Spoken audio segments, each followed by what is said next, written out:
It's no surprise to anyone that Democrats are seeking to earn political points off of the tragedy in Texas. We've got people screaming for gun control. We've got the viral trend of do something. And Republicans are responding, and not well, I might add. Republicans saying, we need armed teachers. And I'm just like, why? I mean, people should be armed. I think people have a right to keep and bear arms. I just don't think the problem is whether a teacher is armed or not. Apparently, the cops confronted this guy. They let him go into a school and lock the door, and they waited outside as parents begged them to do something. So there were armed people there. I guess if the teacher was armed, maybe something would be different. But that's an if and a maybe. If police had done their job, I'm not here to rag on cops. I know it's a very difficult situation. Maybe they were worried it would get worse, but they stood outside for like almost an hour. You also have in Parkland, there was a security guard there. And what didn't he run away or something? Beto O'Rourke interrupts Governor Abbott's news conference on the Texas school shooting. They booed him, parents booed him, and they called him a sick son of a bee. Beto is a sick SOB. So I wake up today. You know, I saw the story yesterday about Beto standing up and going, this is on you. It's your fault. Vote for me. I want to be governor. Talk about disgusting. You know what, man? I'm not trying to just rag on Democrats all the time, but it really, okay? It is what it is. I wake up and I'm going on Instagram and I see these posts from these liberals and progressives that I know, and they're cheering on Beto O'Rourke, and they're offering up mindless platitudes akin to thoughts and prayers. Whenever something like this happens, you hear a lot of people say thoughts and prayers. I have no issue with that. I have no issue with people who have no political power who are saying, I feel for you. But the left says it's meaningless and empty platitudes. Okay, my point is they're doing the exact same thing. We should have common sense gun reform. That doesn't mean anything. I can say it 50 million times. And so when you get Beto O'Rourke and you get Barack Obama seeking to weaponize this for political reasons, I just throw up in my mouth a little bit. This is why I can't stand Democrats. And Republicans, I can't stand them for a different reason. They react to this. Why? Ted Cruz got confronted by a guy from, I think, Sky News. And they said, how come this only happens in the U.S.? And then Ted Cruz had something like, because we're the freest nation, stop being a propagandist. And I'm just like, dude, I cannot stand politicians. I can't. Look, the Republicans get some leeway from me, some of the Republicans. The reactions here saying, maybe armed teachers, I can respect there's an attempt at, what can we do to keep kids safe? When you actually look at the data, when you actually look at the laws, and you actually look at the story of what happened, you realize that everything proposed by Democrats won't do anything to stop this. I just want to stress 3D printed guns exist. You can literally buy a 3D printer for a couple $100. You can print a gun. So what are you going to do about it? Guns are here. It's a cultural problem where a lunatic guy killed his grandmother, was chased by cops to a school where the door wasn't, my understanding is the door wasn't supposed to be open. And he went in and the cops stood outside. And this is the shocking thing, right? Let me show you this. From Breitbart, Texas shooter barricaded himself in for 40 minutes as police waited. So when I hear Republicans say, arm the teachers, okay, what happens when the next shooter barricades himself in a classroom and the teacher's not there? There are people here who are armed. That wasn't the issue. Now, by all means, I think the idea of gun-free zones is the stupidest thing ever. There's a meme going around where it's like a guy and it says next shooter and there's armed teachers and gun-free zone. Which way are you going to go? Obviously, the gun-free zone. I just don't think there is a solution at the policy level, at the gun level, or maybe even to a certain degree, the mental health level. It's cultural. We have school shootings.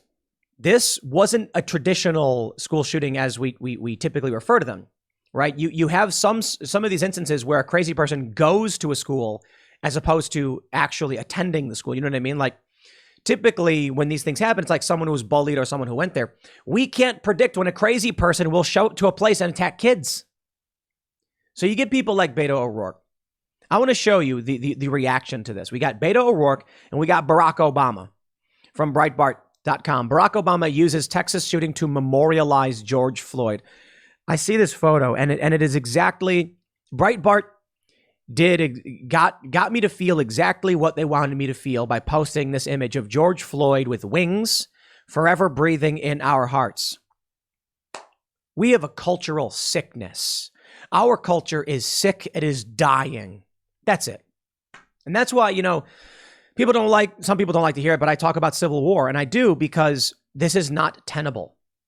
George Floyd was a criminal, abuser, drug addict. That does not mean his death was warranted.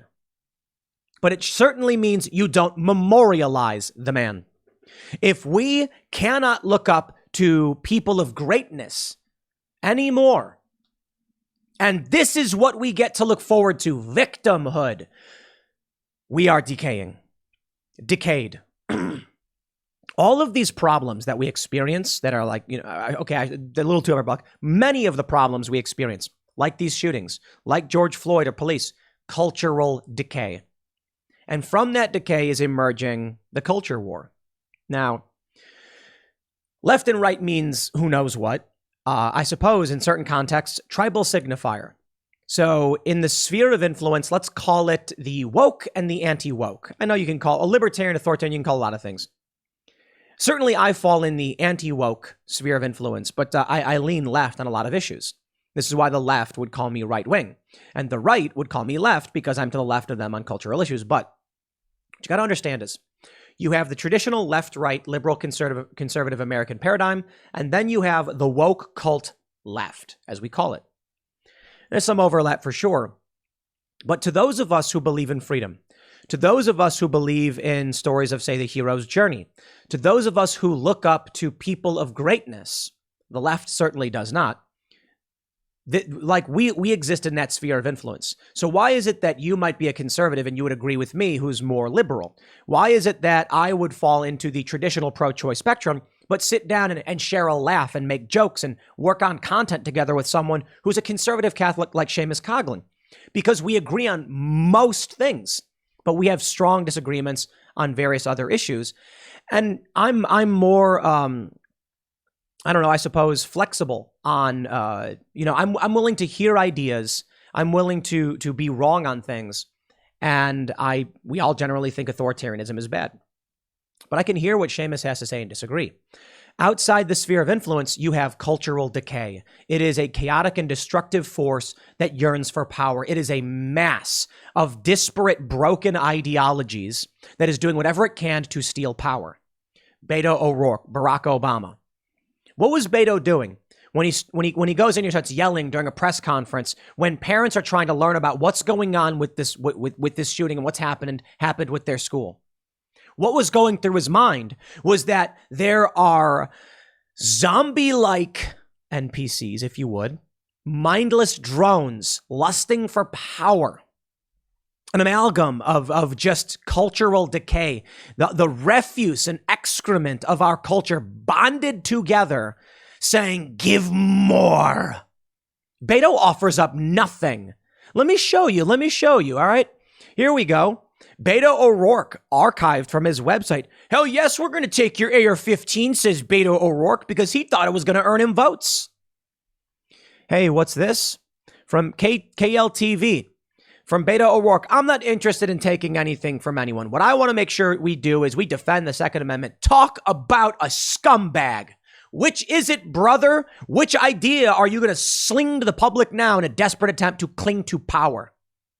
I can't stand these people. Barack Obama seeks to memorialize George Floyd, a drug addict abuser who resisted arrest. Again, doesn't mean he's the death was warranted. No, I think that was wrong and potentially manslaughter. I'm saying you don't memorialize the guy. You condemn the action and say, yo, this is not a guy we should look up to and give him angel wings and talk about forever breathing in our hearts. This was a bad dude in a lot of ways. Now, when I hear the story of George Floyd and the drug addiction and all that stuff, I'm not here to condemn drug addicts, even George Floyd. I'm here to say these people need help. But since when were the stories of aspiration about those who were the dregs of society? Now, when the story is redemption, we prop that up. When the story is someone who is a crack addict and then they say, maybe they find something that turns their life around, start a business, become particularly wealthy. Maybe, I don't know, maybe they sell pillows or something. You know, that's a story that we look up to and say, this is somebody who found the light. George Floyd was not. And while I'm saddened by what happened to him because we want to help people, it is not someone you paint memorials to or build statues to. One day in the future, a child is going to look up to the statue of George Floyd. They built statues to this guy. And they're going to say, wow, I want to be like him. Doing drugs and then dying in police custody? No, you don't. You know, we want to call out these stories. And I can certainly understand to a certain degree why we want to paint murals. I do. To remember that this guy lost his life and he should not have. He should not have. But I think as a society, we have this growing, part of what makes the culture war a culture war is this, as I mentioned, this grotesque amalgam of disparate sycophants and, you know, people hungry for power that will say or do whatever they have to. You guys remember when that George Floyd mural exploded? Struck by lightning, they say? There's a wall painted, and it had George Floyd painted on it with a crown. Lightning struck the side of the building, blowing out only the outer brick facade, leaving the inner wall intact, and the rest of the mural intact. Only George Floyd was blown up. Some people say it was divine action. I don't know. But I see that and I'm just like, whether it was just pure chance, it is a statement indeed. This is what we get. Let me show you. When Beto O'Rourke storms into this press conference after kids died, I got to say, man, this guy is a sick SOB. O'Rourke is a disgusting human being. I'm not going to sit here and defend Ted Cruz on everything, okay? Ted Cruz was so weak and feckless flying to Cancun during the power, outage or whatever, the freezing of the wind turbines or whatever it was. I'm not a fan of any of these politicians for the most part. Thomas Massie is a cool guy. I was critical of him in the past, but, learning more about him and seeing what he's all about and hearing what he has to say, yeah, I was wrong. And I was definitely wrong on the COVID lockdown stuff. I like Marjorie Taylor Greene, too. It's so funny how they go after her and stuff like that. There are a handful of good people. Lauren Boebert, like these are people who are fighting that I can respect and I don't agree with completely. But take a look at this. Let's pull up Reddit. Here's the public freakout. Robert Francis O'Rourke interrupts Abbott's press conference. And what do people say? Now's not the time. Politicize this. Where have I heard that before? Yes, let's wait until the next mass shooting occurs. Morons. Sorry, dude. Sometimes I just don't like insulting people like that. But let me just, I don't want to keep saying the same things over and over again, but what could you do? Tell me what you can do, okay? Because you haven't offered up anything. No one has. Let's politicize this. Why? Because no one has any answers to our cultural decay? Texas shooter was outside for 40 minutes. Police were begging, apparently. Go in there, parents reportedly shouted. Rep. Tony Gonzalez told CNN the standoff occurred after shots had been fired, during which there was a lull in the action. Police didn't want to risk themselves. Cultural decay. The security guard in Parkland ran away. I believe that's what happened. I think he got in trouble for that. Cultural decay. I watched a video. Remember in Philadelphia, a man raped a woman on a train as bystanders watched. Sickening cultural decay. Now, I talked with Ian about that on Timcast IRL on the members only show, and he said he wouldn't do anything. And I understand his point.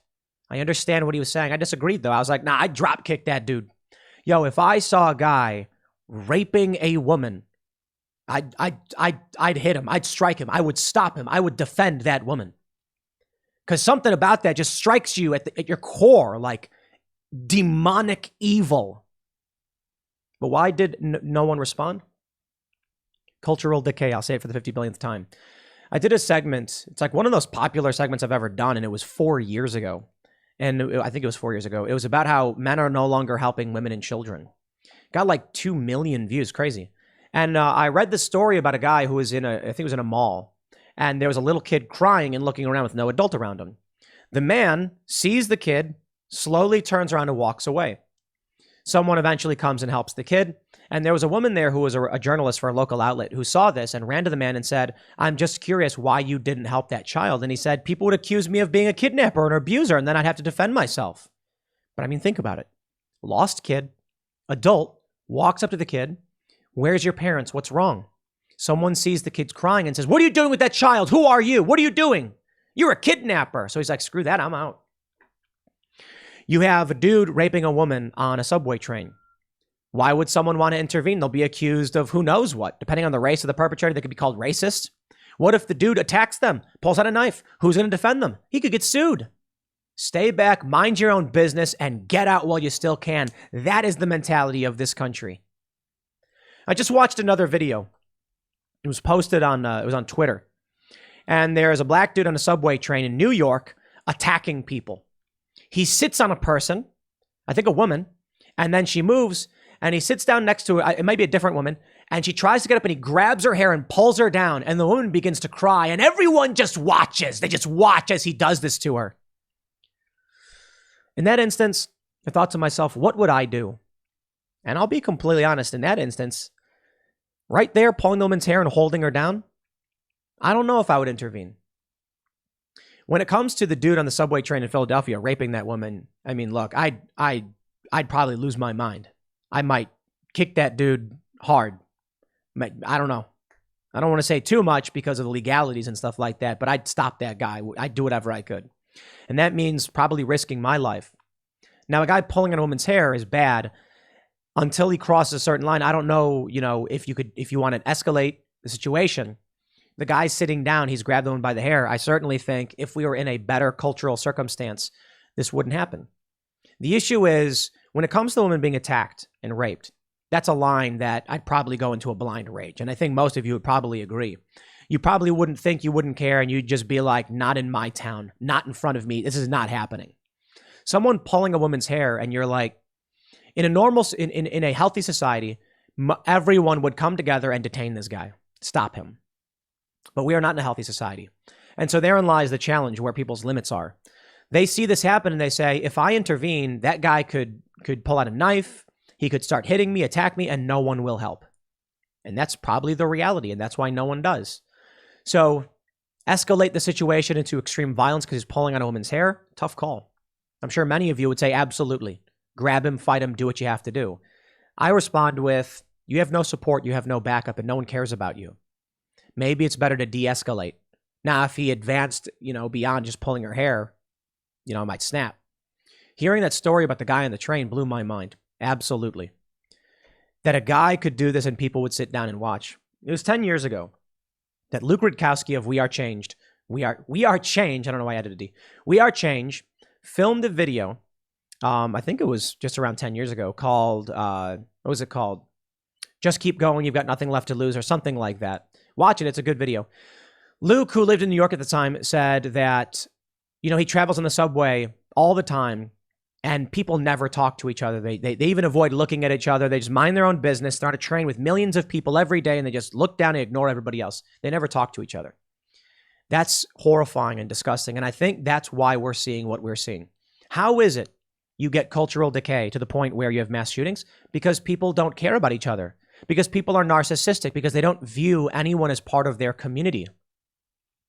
When you have thousands to millions of people on the train and not a single person greets or smiles or shakes hands or waves or talks to anybody, when you have stories where it's like a guy will post on Reddit, I take the R train every day to work and the same woman is always at the same stop and I've never talked to her. It's like, why not? She's your neighbor. I mean, you'd think after like the third time, you'd be like, hey, fancy seeing you here. So you take the same train as me. Cool. Like we can talk. We're neighbors. How's life? What do you do? That's cool. Nobody does. No one does this. Nobody wants to. They have their own weird inner circles. They don't talk to each other. And then no one cares about each other. I do not believe humans were meant to function at this scale. We can find a way to function, but it's out of sync with evolution, as it were. And I mean that figuratively and literally. We have rapidly expanded so fast. The Industrial Revolution, population expansion was so rapid and changes were so quick. Culturally, we haven't adapted properly, in my opinion, to a lot of these things, particularly social media and the internet. And that is, I think, very much fossil fuels. The Industrial Revolution, all of a sudden, population exploded, technology started exploding rapidly, and we haven't adapted. You know, what's fascinating is there was a period where for several hundred years, technological development was very slow. I was reading about, how guns were invented, right? The revolver specifically, and cartridges, interchangeable cartridges. So we had, most of flintlock pistols. You'd take it and you'd stuff it and then and you'd get like one shot off before taking another minute to reload. And then I'm like, at what point did we get a cartridge where you can put it in and go bang and put it in and go bang, right? So they made those. Then they had a bunch of other inventions. First, I think it was percussion cap. Percussion cap was you'd stuff it like a flintlock, but instead of doing a pouring the gunpowder, black powder on the side and then striking flint, they made percussion caps that you'd stick to the back and a hammer would hit it. That would create the spark that it would ignite and fire the musket ball. Then they had, I believe, cartridges were getting invented, and you had pin fire, where a pin was sticking out of the cartridge and the hammer would hit the pin on it, striking the round. And it's like someone eventually was like, why don't we put the pin on the gun instead of on every bullet? And it's like, why didn't you come up with that sooner? The fascinating thing is it took hundreds of years to get to that point. And then the Industrial Revolution happened, and the expansion of technology was just insane. And it comes with population growth. I think from this, we have had access to information, weapons, power to a degree that humans had not seen for a long time. And so, culturally, with our population expansion being so rapid, with the ability to kill being so readily available, with information flying so rapidly, people are losing their minds because of the internet and because of social media. People are becoming increasingly more violent, and because of the general hyperpolarization and psychosis emerging from social media, they're becoming increasingly more narcissistic. And with the ease of access to weapons, they're acting upon these things. And with no one caring about each other in their community, it ends up with a disparate, fractured, angry, violent culture. I have to wonder about what happened in Uvalde. How many of these parents knew each other? How much you want to bet they didn't? Isn't that weird? I mean, I shouldn't say that they did not. I'm saying how much do you want to bet they did not? Thinking about that context, how many of you have kids in schools and you don't know any of the parents, or you barely know the parents of other kids in your child's classroom? Isn't that weird? When I was growing up, I went to Catholic school for a little bit, and the parents all knew each other because of mass. Because we would mass, we'd go to church, and the parents would see the parents of other kids, and they'd see the kids there. But if your kids just go to school and you don't go to parent functions, how much do you really know the parents of these other kids in your class? What if there's a bully? What if there's a kid getting bullied? What if that kid is increasingly losing his mind and you don't know because you've not paid attention? Let me just, without going too crazy and too long on this, let me wrap up with this.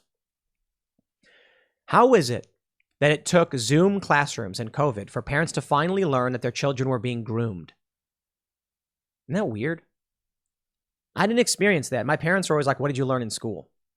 In Catholic school, at least. When I went to public school, kind of just didn't become an issue. And it's like, man, you learned some wacky stuff from these kids in school. It's weird to me that people just don't know about what's happening in their own classroom with their own kids. Don't you want to know what your kids are being taught? It's shocking to me. Yeah, I know. And then here come all the comments saying Tim Pool doesn't have kids. Let me tell you, when I was growing up, when I was a little kid, I was homeschooled before starting grade school. And I went to grade school. And then after 8th grade, I went to freshman year at Kennedy in Chicago for a couple of months and then dropped out and was homeschooled. That was it. When I turned 18, I took a couple courses at a community college, I think like 2. I took a yoga class too, because here's the funny thing. You want to know how the game works? Don't have a high school diploma? Take a yoga course at a local community college for $100, and now your highest level of education is some college. There you go. That one's on me. But so for me, my family was always very much involved in, what I was learning. I was always asking my parents questions. That's why to me, I hear these stories where it's like parents didn't know what was going on in their classrooms and with these schools, and I just thought that was weird. Because maybe it's because, my mom wanted to be a teacher. She actually has a YouTube channel with over 100,000 subscribers doing tutorials for school stuff. And I wonder if it's because my mom wanted to be involved and cared about what we were learning. Does that mean that parents today don't? I think so. You may not want to hear it. You might say, I'm just so busy, it's hard for me to be involved.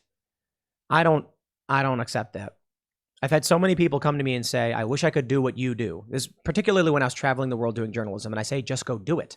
If you really wanted it, you would. Actions speak louder than words. Telling me you want something does not mean you do. I'm sorry. Certainly you can express a desire for something, but I think people who truly want things take them. How did I come to be on YouTube with so many subscribers, with all of you watching? I didn't start a YouTube channel making money. I started a YouTube channel making no money. And I'll tell you, I worked at corporate press for a while. I saved up as much as I could. And then when I left, I said, okay, I'm going to start making YouTube videos. And you know what? For the first several months, I was losing money.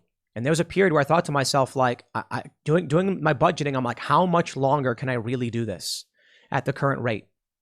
And I was like, well, eventually I'll run out of money. I'll move back home and that'll be the end of it. But I'm going to keep doing it because I really want to. That's all it is. I just feel like I want to turn that camera on and say something. So I did, losing money.